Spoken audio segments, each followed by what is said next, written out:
So all these ideas that have been rooted into our judicial system that created this society of legality and justice that we had, right? They were then exchanged. And by the way, Romans tells us that this exchange happens all the time because humanity, apart from God, will exchange truth for a lie. We'll take what God has created and we'll say, I don't want that, give me the lie. Okay.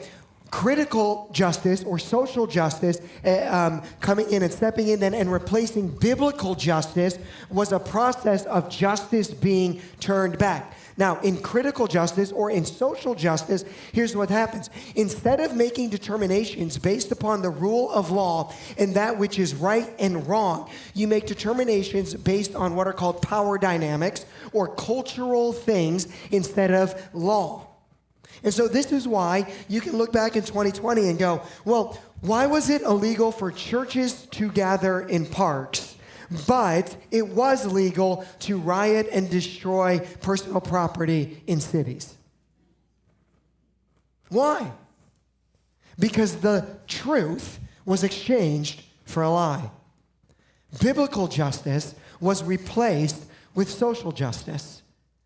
In social justice, you take factors like income, whether high or low. And by the way, maybe you know this because you're smart people.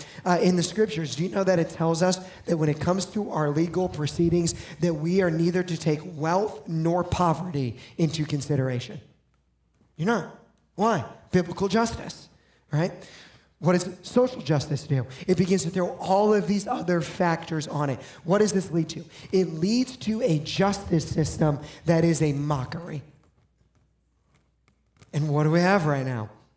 A justice system that is a mockery, right? It's not based on law anymore. It's not based on what is right or what is wrong. It's based on political dynamics. It's based on power dynamics. It's based on all of these other things. And guess what then? Justice is turned back. I prayed this in my prayer, but let me say it again. The amazing thing about the Word of God is this.